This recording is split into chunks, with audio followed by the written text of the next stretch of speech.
fantasy. Fatal fantasy.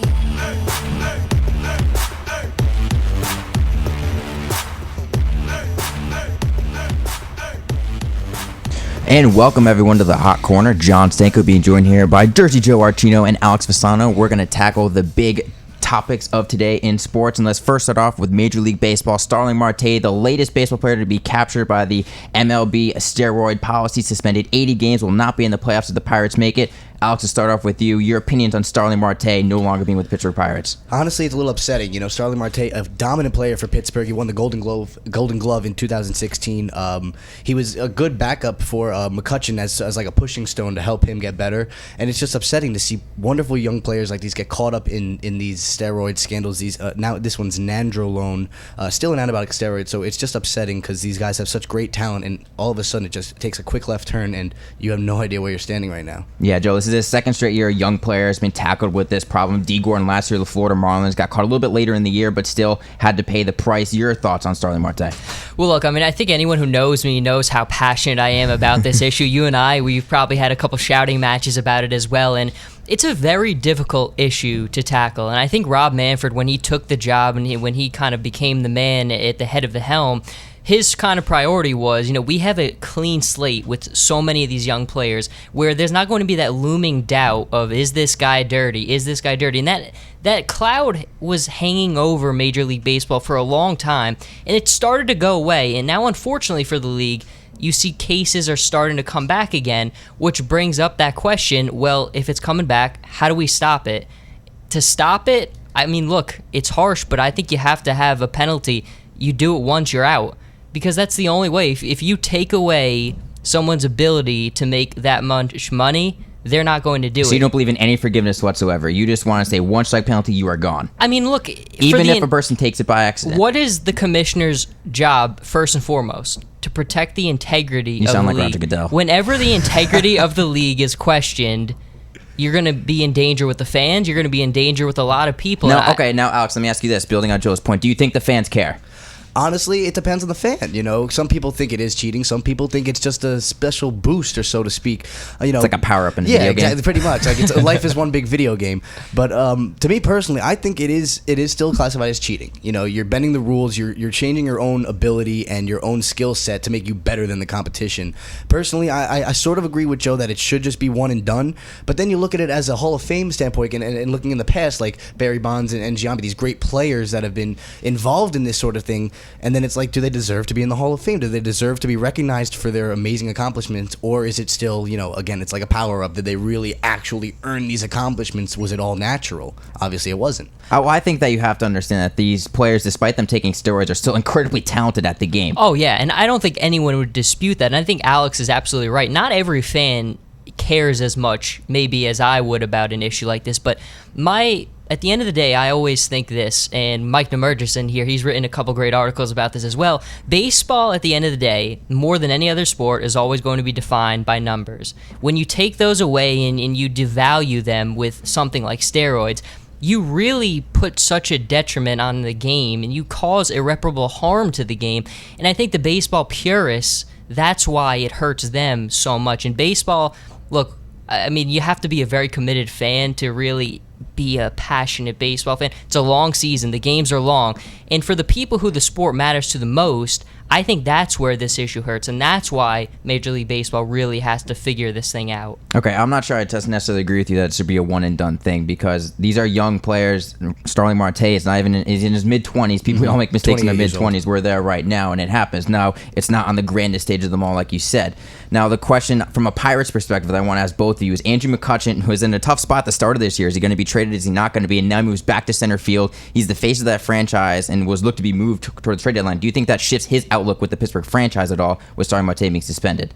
Well, actually, I'm gonna take this one because actually, you look at his contract, in Marte's contract.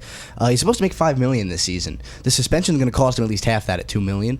So then you think of it as a future standpoint. When the contract's up and he's up to being a free agent, do other teams think about it as a crutch to him? Maybe, if we try to give him a deal, it might become around again with the scandal and then pay cuts and then the whole salary cap gets messed up. So is it a matter of, is this still a decent player who is able to draw away from these curves that in his life that are taking, or is it just another, he might relapse, he might do this thing again where we have to do another pay cut sort of thing. So you got to think of it as like maybe even a front office kind of thing. Do they really want to take that risk with these players? Do you want to deal with the headache, Joe? Your thoughts?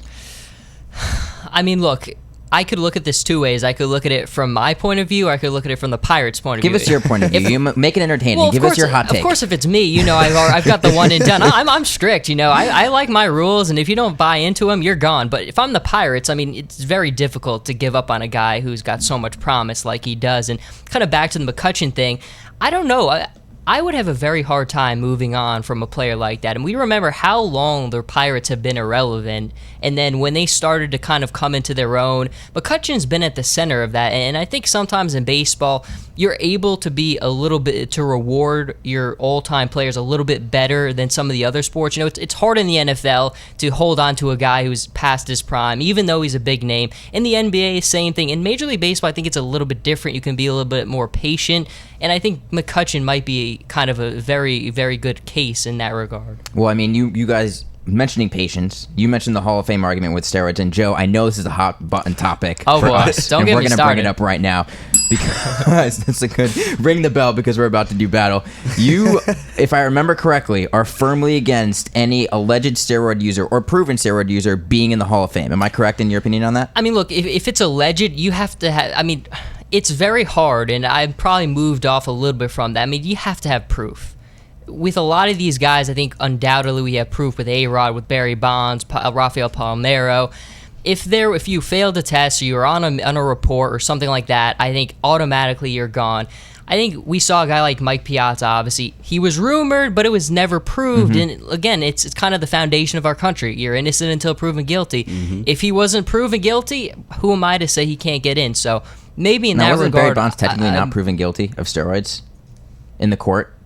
Wasn't that ruled out and thrown out? I don't know. I mean, if you count baseball cards and flip it through it when he was on the Pirates till the Giants, I think that's all the proof you need. But maybe. All right, Alex, what are your thoughts on the steroid users being elected into the Hall of Fame? For instance, let's go, for example, Roger Clemens from the pitching standpoint and then Barry Bonds from the hitting standpoint. Well, you take two different players. You're taking two different positions. Pitchers have different abilities as batters do, and again, I go back to this. It depends on the fan. Personally, again, it is cheating.